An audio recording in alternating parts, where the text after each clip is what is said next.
So this is another energy update. I think I only did one yesterday. I think I did, or the day before, whatever. Anyway, there's a lot going on, and I know the full moon was only yesterday, but there's just so much to share. So I'm doing another one because big things are happening, like massive things are happening. So I mean, like if I could just put a big umbrella over this video, this is talking about really expanding and opening up because we're about to embody way more light. Why? Because we can. It's possible. So we got to bring in more light. Okay, now. For the purpose of this video and honoring the god Horus, who is the son of Osiris and Isis, I'm bringing his energy into this video today.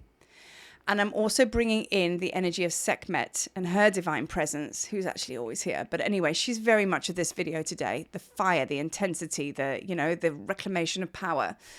And those two divine beings, as well as a big dollop of Hathor, but at the moment, I'm just going to talk about Sekhmet and Horus. This is why I'm sharing this video, because something quite incredibly powerful came through yesterday. Now, first of all, I want to talk about the feline energy, the cat energy, which is the Leo moon, okay?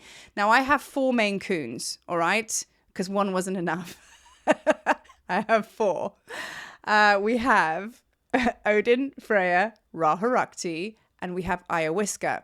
Now, 2 boys, 2 girls. Now, they have been causing, over the last few weeks, building up to this time, a ruckus in the neighborhood.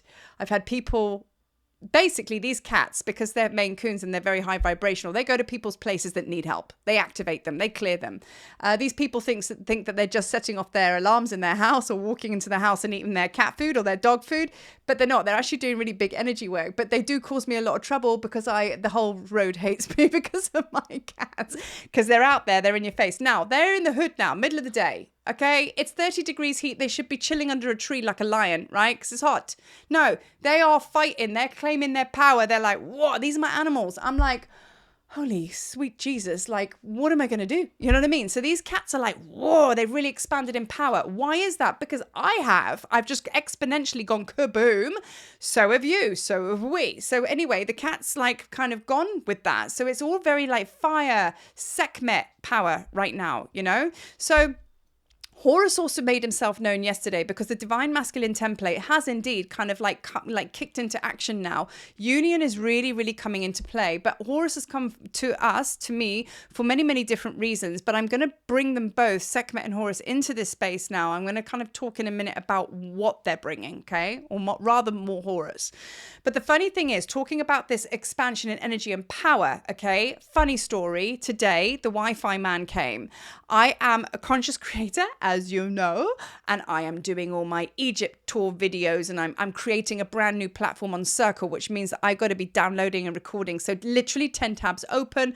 I need all of this going on. So I'm like a mad professor at my computer. He walks in today and he's like, how on earth have you actually been doing what you've been doing with this internet speed? He says, you're on 30% capacity. And I just burst out laughing. And I was just like, well, that's funny. He says, I'm going to get you up to 100% speed and you're going to be able to download 50 videos all at the same time. And I was like, that's very much alignment with how I'm feeling right now. And clearly my cats too. So anyway, that's what happened. So now he's plugged me into the highest Wi-Fi speed. And now, woof, conscious creation codes have exploded. And I'm on another level now as far as like output and capacity is regarded. And what I mean by that is talking about embodying that like more energy coming in. Now I have a bigger capacity, right? This is what's going on. Because why? We've let the old structures fall away. If you watch my other video, it was about the banking system. That was a reflective structure.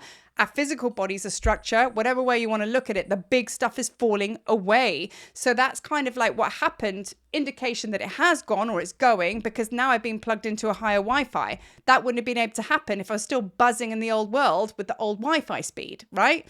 So now, with Horus yesterday, I had this feeling in the past few days of being very restricted. Like literally, it was like there was an energy wall there. If I put my hands out, I couldn't stretch out, right?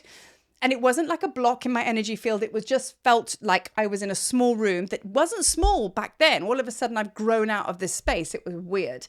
And I was asking my guides, what is this? What is this? What is this? Nothing came. And then Horus came in like a freight train yesterday. And he came in. Now, Horus is very, very powerful when it comes to visionary and leadership, right? And for me, many of us work with these gods and goddesses in different ways because that's how it's supposed to be. But for me, he's always about visionaries and leadership. And he shows me the way, you know, the hawk, the bird's eye view, whatever, when you will look at it. And I'm very connected to hawk energy. So if you are too, Horus may be one of your big guides. So he came in and he was just like, right, we need to activate your vision. And I was like, okay. So Horus always comes in. Left eye is the moon. Left eye is Luna. Right eye is Ra, the sun. Okay. So that is the eye of Ra. That is the eye of Horus. Okay. So moon, sun, right? That's the divine balance, right? See, he came in and he activated the left and right. So that's about balance and harmony, okay, which is what Horus is about. Then he activated my third eye. He always does it in a triangle when he needs to give me an extra boosting. I actually brought through this channel in meditation and activation when we were on the Nile in the last Tablets of Light tour, just before we went to his temple. So like, you know, it's like, yeah, it's just magic. I love him. So literally. So that's what he did. He activated this here. And then he said, you need to have vision beyond this space. And I was like, okay.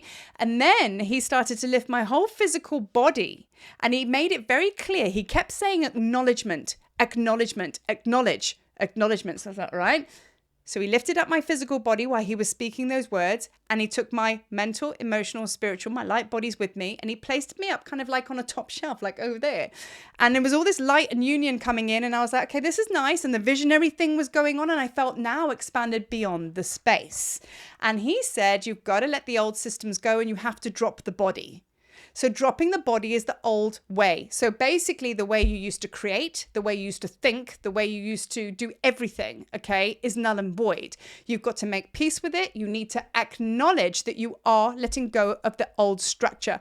Otherwise, the brand new vision cannot drop in. And this is what is essential now. So you need to see beyond this space, because whatever you've got going on here, you can't create from here anymore. There is nothing less. Every book you've read has been read. Everything that you've used, it's like it's null and void now. So you've outgrown it, which is a beautiful thing. So energetically, we allow it to fall away, and then we upgrade. And he put me together on this brand new dimension, I suppose. So then all of a sudden I felt my energy field had expanded. Now, that evening, I read something and somebody was talking about timelines, and they were saying, right, what's happened now is there is an old timeline, well, a negative timeline, one that isn't really real, it's illusionary. And those that refuse to wake up, those that don't want to pop off the planet but still want to be here but do not wake up, they're being ushered like cattle into another timeline, and they will live there. They will go there and do their thing, whatever. This is the split.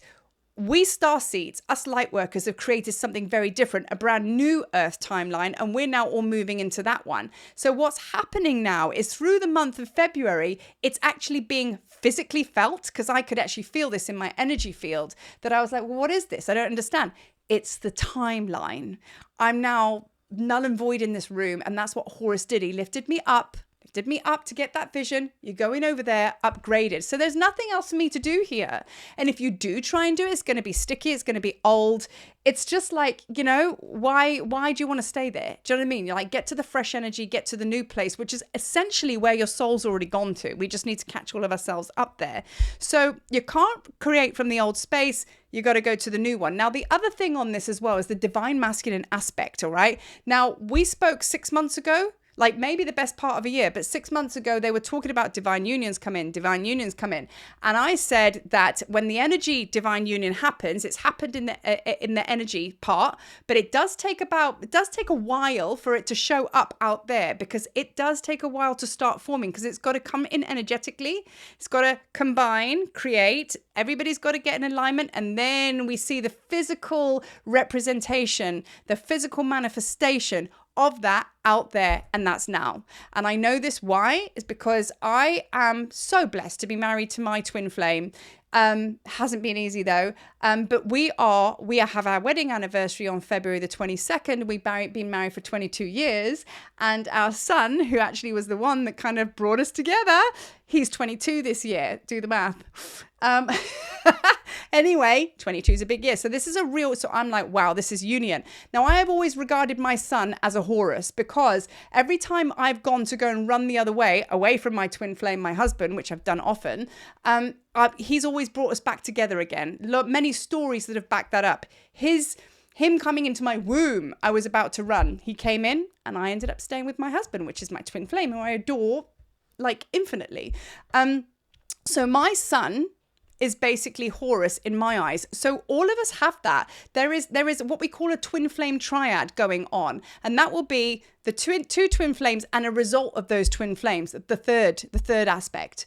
So I know that we have come into union. I know it's happened, and I believe the month of February is basically that. And I know lots of twin flames. In fact, I know two, you know who you are, that also got married on the 22nd of February, and I believe that was meant to be because this month was so significant for this union. Okay, so the final message of this video, just seeing how many minutes I'm going here, because this is a lot, and I'm sweating. Okay, the final message of this video, okay, is basically about taking your rightful, can't read my own writing, taking your rightful place as Horus, okay? And what I mean by that is his mother and father was Osiris and Isis, okay? They came together, okay? And they are twin flame union. And then they had Horus, okay? And Horus was I don't want to say product, but Horus was kind of like what came out of that. And that's why he represents divine balance and harmony, okay? And love, actually, but leadership as well. But he was the divine balance, right? A product of the divine balance. And what Isis had to do is when her husband was murdered and chopped into 14 parts by her jealous brother Set, I know you think you've got family drama. You haven't, actually. Not compared to that. Her husband was murdered by a brother. So then she had to go and put him back together and do some spell work and spell casting with a very powerful twin sister Nephthys and Thoth, where she had to impregnate herself, even though, like, you know, he wasn't all kind of put back together properly, but she did it through magic and spell. And then she was able to get pregnant with Horus because she needed to put her son on the throne, okay? Because the jealous brother Set had claimed the land in Egypt. There's a whole history. Look it up. Go Google it. So she had to go for this perseverance and just like, you know, being heartbroken that her beloved had been murdered. And then she had to go and hold this baby in her belly and make sure that she wasn't murdered so she could get her son to have the rightful place on the throne. It was a long journey. So there is a very powerful essence and story there with Horus that this is what we're all about now. So connect with Horus. He wants to show you that it is now time for you to take your rightful place on your throne. And Sekhmet always speaks about that. When I channel her and she talks to me and everything like that, she either invites me up onto her chariot or she always sits with a throne next to her saying, come on, it's time. And only today she was calling forth all of the Tablets of Light warriors, because the Tablets of Light tour is happening in April, as you know, or you might not know. And she said, I'm calling my children home and you will bring them to me and we will receive them because we're bringing them home, and you will bring them and you'll sit at my feet and you will sit with me. And that's what these gods and goddesses are doing. They're bringing you back into union. Sekhmet is calling you home to come back into union with her. Come to her chamber, come to her sacred sanctuary, and come and place your hands on that beautiful divine mother and sit at her feet. And you will be like, I cannot tell you what that feels like when you're doing that in person in Egypt. It's real. And that's what Horus is doing, taking your rightful place. It's really powerful. Anyway, on that note, I'm going to leave it right there. And yeah, I don't have any other words. That's it, and that's all. But I can't say this time my Wi-Fi's dropped because my Wi-Fi is strong. Thank you for watching. Peace.